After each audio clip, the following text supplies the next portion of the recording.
The Temple, H.P. Lovecraft, The Stranger.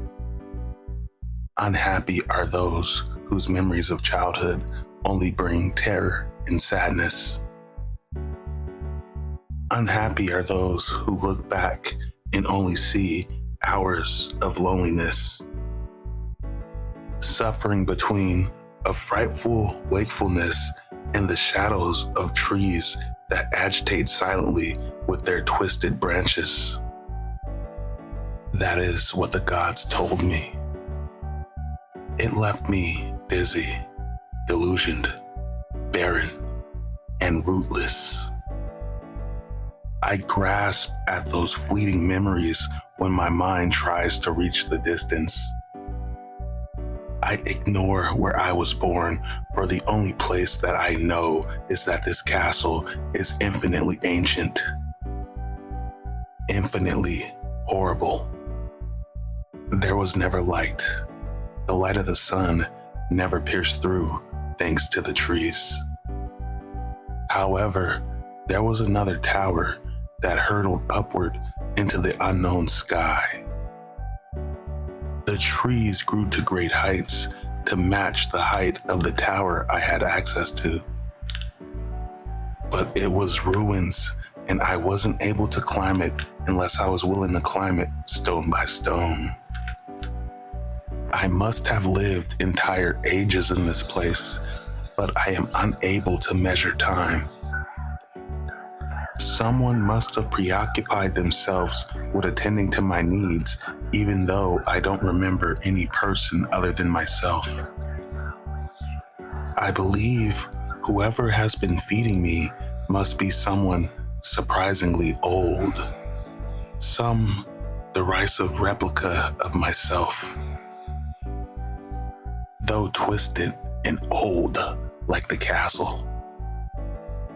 Underneath the somber tree that fell on me in the manner of a dream, like the thing I read in books, I imagined myself in the middle of a crowd, in the sunny exterior world that was far away from these forests. On one occasion, I tried to escape the forest, but as I got further away from the castle, the shadows became more dense. The air was filled with ill-fated omens. I turned around so not to get lost in the silent nocturnal labyrinth. And so across the endless twilight, I dreamed and waited, even though I ignored the object of my expectation. For my desire for light was intense. So intense that in the end, I decided to scale the tower despite the danger of falling. It was better to catch a glimpse of the sky and die than to live in perpetual darkness. In that humid twilight, I tripped on the stone staircase. From that point, I continued to climb. But the more I ascended, the more the darkness above my head continued its intensity. I should have dared myself to look down, but I soon realized that my head touched something solid. I then knew I reached the ceiling. I raised my free hand and I touched the obstacle above me. It was immovable. I daringly went around the wall. And finally, my hand found an opening and I commenced to rise anew. I knew my ascension had ended. I tried to stop the slab from falling, but I failed. Still being exhausted, I dragged myself to one of the windows.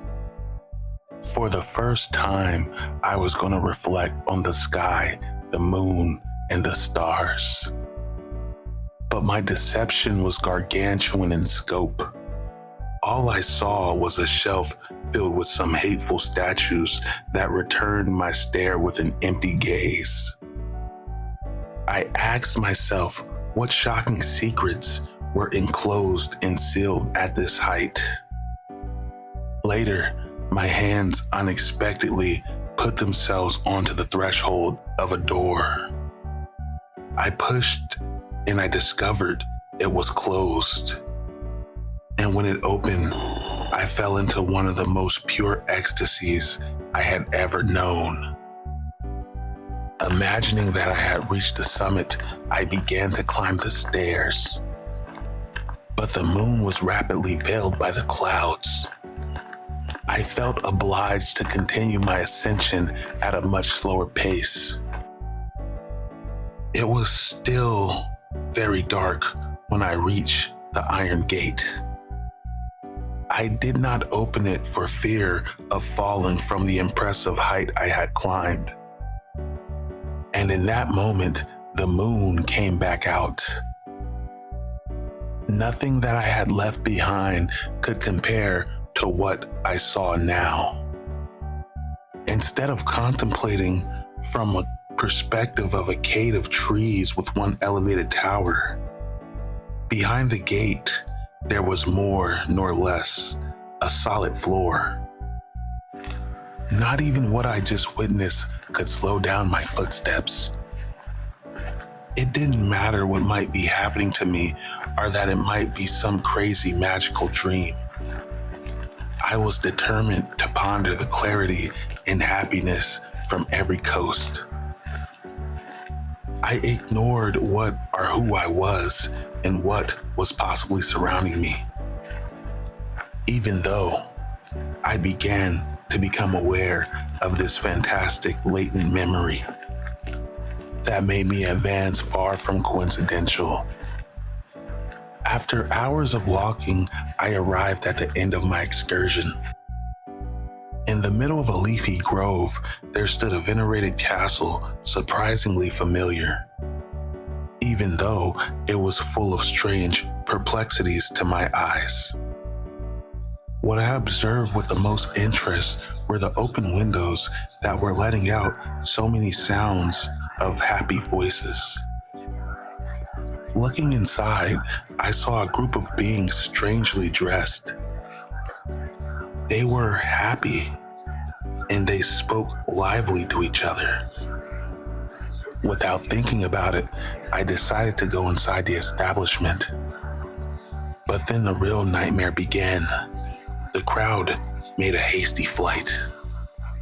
And again, I was left alone. I trembled at the thought that I had terrorized them and I was no longer able to see them. When I advanced towards one of the rooms, I thought I could detect a presence. Something moved behind the arched doorway. In the manner that I approached the arch, the presence made itself more clear. It was the shocking representation of that pious earth that always appears. God knows it's not from this world. And it's been a long time since it was from this world. I had to advance several steps in order not to fall. And while I advanced, the thing came closer to me and closer to me. Driven crazy, I found the will and the strength necessary to protect myself. And in a second of that cosmic nightmare, my finger touched the rotten claw. Then suddenly, my brain became unhinged. I felt inundated by an avalanche of memories. I knew everything that happened. And most horrible of all, I remembered that impious abomination. Suddenly, the avalanche of dark memories disappeared, and like a dream, I left that cursed place. I never returned to that place where I was forgotten. Now I ride the nocturnal winds along with the crows. I know that the only light for me is that of the moon. But in my new liberty and barbaricism, I almost give welcome to the bitterness of being strange, forgotten to itself. I am the stranger to this place, to this era. I knew that since I darted my fingers and touched that abomination, I touched the cold, firm surface of that mirror. The stranger, end.